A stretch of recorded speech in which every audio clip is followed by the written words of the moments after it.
Assalamualaikum, Shalom, Om Swastiastu, Namo Buddhaya. salam kebajikan untuk kita semua. Perkenalkan, saya Ira Fajira, NIM 222314107 dan teman saya Nurani Balasuduha 223141020. Baik, di sini kami akan membahas tentang Perkembangan sosial emosional pada remaja. membahas pengertian adalah hal dasar yang sangat penting untuk memberikan gambaran umum mengenai suatu hal. Nah, pengertian pertumbuhan secara umum bisa kita amati dengan jelas. Misalnya saja, ketika kamu memiliki seorang bayi, maka kamu bisa melihat bagaimana perubahan tersebut. Kita bisa mengamatinya mulai dari tubuh yang seperti memanjang dan membesar, serta beberapa hal lainnya. Selain itu, pertumbuhan memiliki waktu yang cenderung terbatas nih, atau memiliki jangka yang pendek.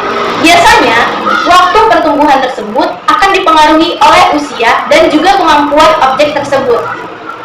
Untuk hal itu, bisa kita perhatikan pada manusia yang umurnya sekitar 21 hingga 25 tahun, maka ia akan cenderung lebih susah untuk tumbuh dengan sedikit kemungkinan. Jadi, bisa disimpulkan bahwa pengertian dari pertumbuhan adalah perubahan yang terjadi pada suatu objek yang sifatnya cenderung terbatas, namun bisa kita amati secara langsung menggunakan indera. Sebagai tambahan, pertumbuhan akan sangat dipengaruhi oleh faktor dari dalam yang terjadi pada suatu objek.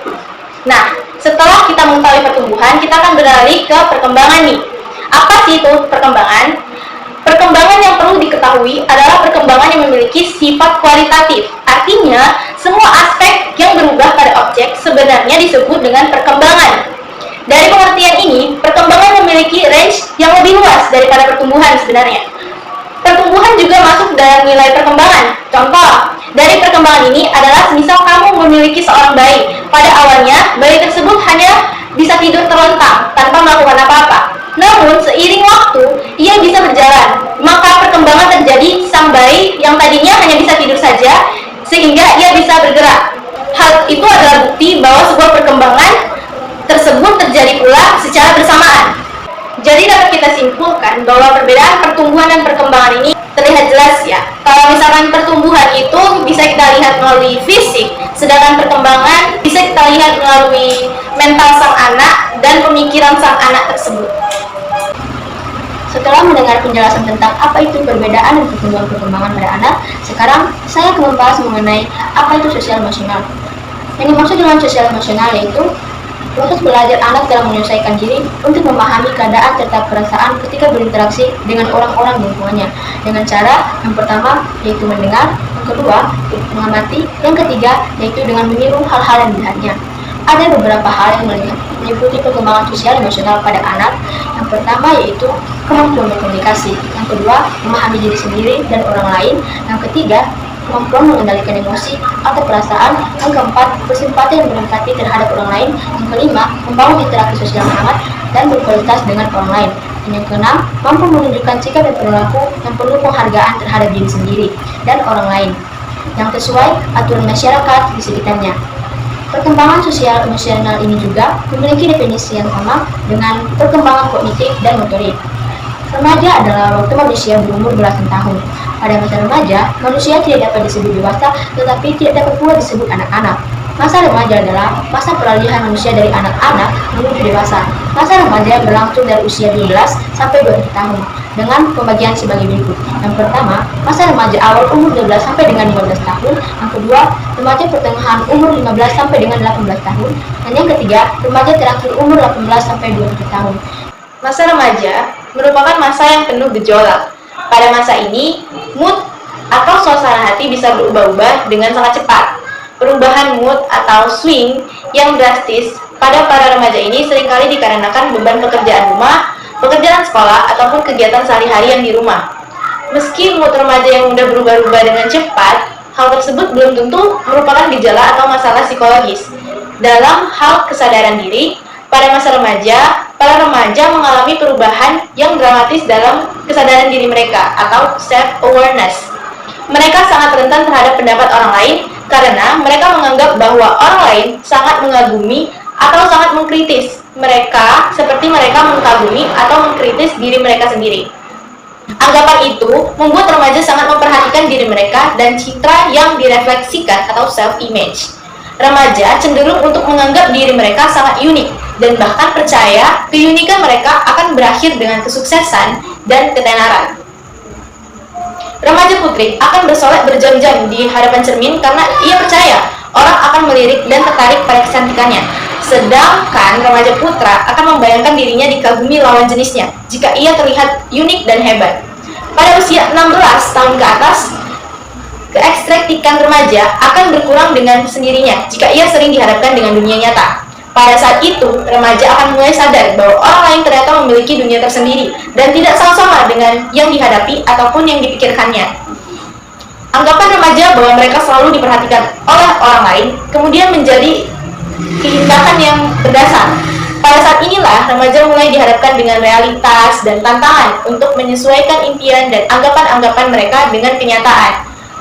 Para remaja juga sering menganggap diri mereka tuh serba mampu, sehingga seringkali mereka terlihat tidak memikirkan akibat dari perbuatan mereka sendiri. Tindakan impulsif sering dilakukan sebagian karena mereka tidak sadar dan belum bisa memperhitungkan akibat jangka pendek ataupun jangka panjang. Remaja yang diberikan kesempatan untuk mempertanggungjawabkan perbuatan mereka akan tumbuh menjadi orang yang dewasa, yang lebih berhati-hati, lebih percaya diri, dan mampu bertanggung jawab. Rasa percaya diri dan rasa tanggung jawab inilah yang sangat dibutuhkan sebagai dasar pembentukan jati diri positif pada remaja tersebut. Kelak, ia akan tumbuh dengan penilaian positif pada diri sendiri dan rasa hormat pada orang lain serta lingkungannya. Bimbingan orang yang lebih tua sangat dibutuhkan oleh remaja sebagai acuan bagaimana menghadapi masalah itu sebagai seorang yang baru. Berbagai nasihat dan berbagai cara akan dicari untuk dicobanya. Remaja akan membayangkan apa yang dilakukan oleh para idolanya untuk menyelesaikan masalah itu. Pemilihan idola ini juga akan menjadi sangat penting bagi remaja.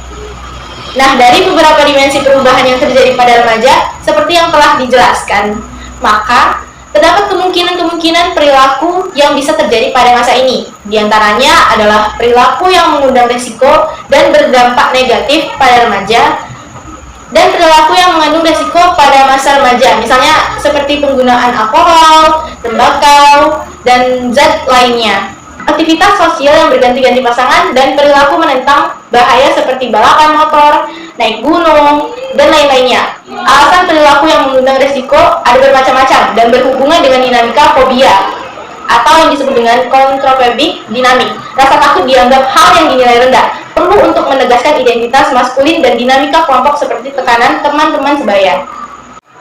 Nah, setelah kita mengetahui masalah-masalah apa saja sih yang terdapat pada remaja tersebut, yang disebabkan oleh sosial emosionalnya, dan dampak apa saja yang disebabkan oleh sosial emosional tersebut terhadap lingkungan sekitarnya, maka kita dapat mengambil tindakan atau upaya apa yang dilakukan untuk mencegah terjadinya dampak negatif terhadap lingkungan maupun memperbaiki masalah sosial emosional pada remaja. Karena ketahui bahwa para remaja itu adalah manusia yang emosionalnya tuh masih labil, masih memiliki tingkat keegoisan yang tinggi, individualis, dan mood yang berubah-ubah.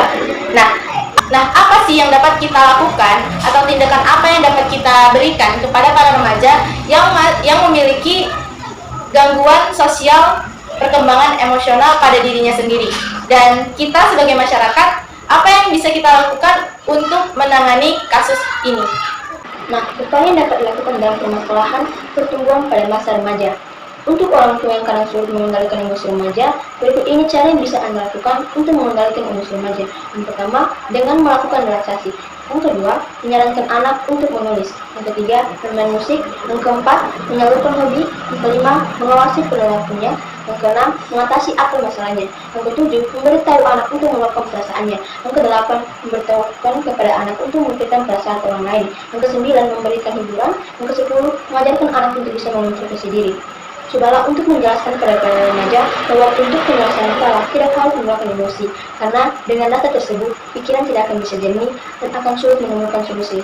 Memang butuh proses mengajarkannya, namun jika Anda telaten, para remaja ini bisa mengerti. Terima kasih.